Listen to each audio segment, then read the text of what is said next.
The one way to coach your mind from depression is with gratitude.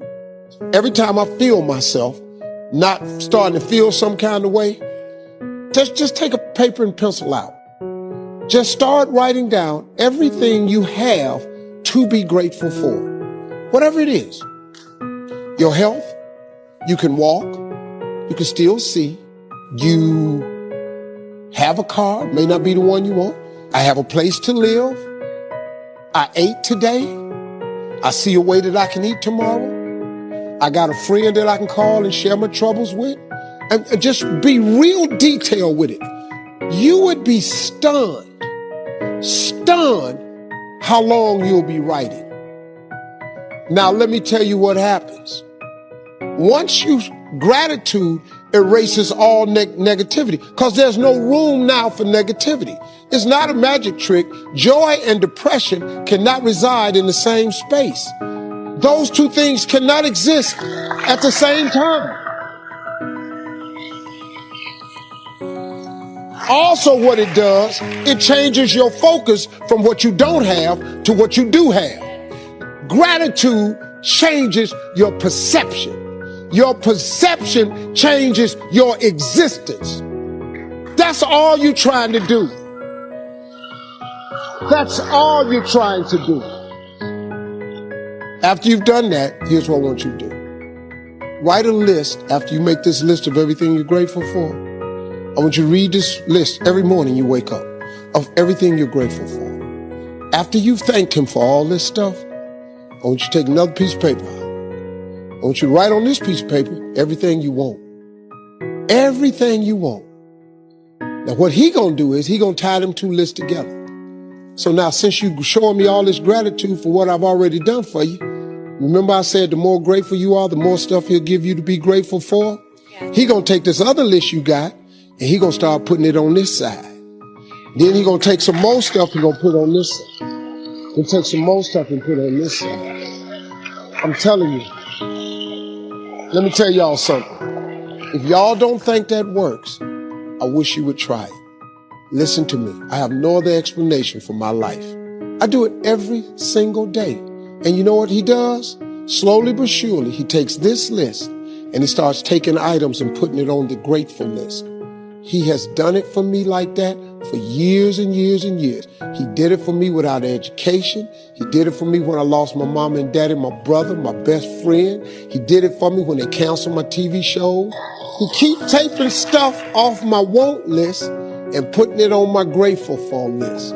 If you do them things right there, you'll change your whole life.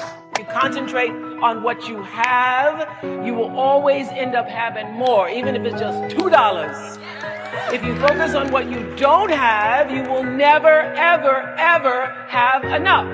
So 16 years ago, I started a gratitude journal, and I will have to say it was the single most important thing I believe I've ever done. So every day, for years now, I've written down 5 things to be grateful for. And you have to write them down. It's very different than just saying, oh, I'm grateful for today. You have to physically write them down because there's power in the words. Even simple things like fresh flowers or somebody holding the door open for me. So when you wake up in the morning and you consciously look for things to be thankful for, what happens is if you go through the day thinking about the 5 things that you're going to do in the evening, you are more alive and receptive to the goodness that comes in your life. Because sometimes it is as simple as somebody holding the door. So when you allow yourself to feel gratitude in the present moment, in the now, what I promise you is that the spiritual dimension of your life begins to change. It opens up, it expands, and you just grow with it. That is the truth. If I ever spoke the truth in my life, if you want to change your state of being, start to be grateful. The more you're grateful for, the more God will give you to be grateful for. Instead of complaining about what's going on, man, I got to go to work today. Man, I got these kids. Remember when you wanted a job? Remember when you wanted a baby? You know what I learned? You can't cry about what's on your plate when your whole goal was to eat. The moment you start showing God more gratitude, he'll give you more stuff. What he do is, he not gonna keep giving you stuff if what you got you can't handle already. You kill more blessings by not being grateful. That's the number one blessing blocker, lack of gratitude. I had a really good friend of mine. I went to lunch and he said, I don't know who this guy is here. And he goes, let me ask you a question. Right now, what are you grateful for? And at the lunch I said, nothing, brother. There's nothing good in my life right now. As I'm mouthing these words, two people walked in with an older man. Both of them clearly were fighting cancer somehow. Both walked by our table and gave me the warmest smile as a stranger. And he goes, that's pretty freaking pathetic. You can't find anything in your life to be grateful for right now? Because if you can find things to be grateful for in that space, man, is your life going to be rich when there really are external things to be grateful for. And what happens is there's this reticular activating system in our brains. All of a sudden, all these things start to come into my awareness that I'm grateful for. I started to see things to be grateful for. Choose to be happy in spite of life's challenges. Life changes every day. Sometimes things will be going your way. Sometimes it won't work so well. Sometimes you'll have your health, you're feeling good, and there's some things that can happen to you in life that can take all of that from you. Life always changes. But you can choose in the midst of all of this that's going on to be happy in spite of it. Viktor Frankl, he said the last of the human freedoms to choose one's attitude in any given set of circumstances, to choose one's own way. Douglas Manlock has a poem I love. He said, sure, this world is full of trouble. Lord, I've had enough and double reason for complaint. Rain and storm have come to fret me. Skies are often gray. But say, ain't it fine today? What's the use of always keeping thinking of the past? Each must have his tribulation, water with his wine. Trouble? I've had mine, but today is fine. It may rain again tomorrow. It may rain, but say, ain't it fine today? Ain't it fine today? Living in the moment, getting everything we can out of where we are in the moment where we are right now. The other thing is willingness to let people and things go, especially if they want to go.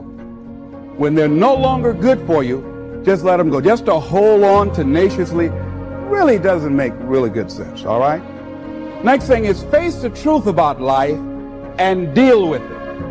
In order to have a fulfilling life, knowing that things are going to happen, expect the unexpected.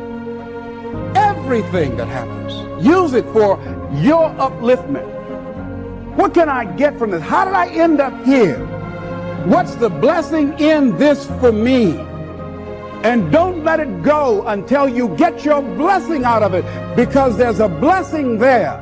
There's something for you in everything that happens to you for you to learn from that experience.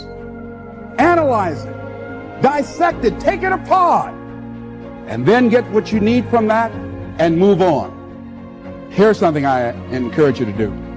Whatever you do, do it in a consciousness of love, in spite of the circumstances. Emmett Fox said, love is absolutely invincible. No disease that enough love will not heal. No door that enough love will not open. No wall that enough love will not throw down. It makes no difference how deeply seated may be the trouble, how great the mistake, a sufficient realization of love will dissolve it all. And he ends it in a scripture that says, God is love, and he that dwelleth in love dwelleth in God. Whatever work you have to do it lovingly. Just decide to be more loving, more giving, more caring, more sensitive than you've ever been before. But what if you don't get it back? But don't count on it. Don't let someone else determine who you're going to be. Do it because that's who you are. Do it because it gives your life a sense of fulfillment and self-respect. Anybody can hate. Anybody Anybody can do that. Anybody can hold a grudge. But the real challenge about growth and moving into your greatness is about being who you are. I say, as you look at life, as you go toward your goals and your dreams, spring forth with a mighty faith to start the business that ought to be started by you, to make the difference in our society that ought to be made by you. How is it that I can make the contribution that I showed up to give? And one last step, I think, in the area of self-fulfillment, you must live in a spirit of gratitude. There's so many things, ladies and gentlemen, that we take for granted. There are a lot of things that we need to be thankful for. There are big things, there are little things. I'm thankful for my children. I'm thankful for the life that I live and for the people who have enriched my life. You can't wait till you receive the promise. You have to thank God that the answer is on the way. Don't talk about how you feel. Say, thank you that I'm healthy. Thank you with long life you're satisfying me. In your finances, maybe you're struggling. All through the day, thank you that whatever I touch prospers and succeeds. Thank you that your favor surrounds me like a shield. When you thank God in advance for the answer, that's what keeps you encouraged. You're not going to stay determined if you're talking about how bad it is. God, you said you wanted me to be blessed, but my business is so slow. No, switch over into praise. Business may be slow, but Lord, I want to thank you that you prosper me even in a desert. Praise makes you strong. Praise keeps you moving forward. I'll thank God after business picks up, after I see the solution. So if you don't learn this principle to thank God in advance, you won't have the strength you need to wait for the promise.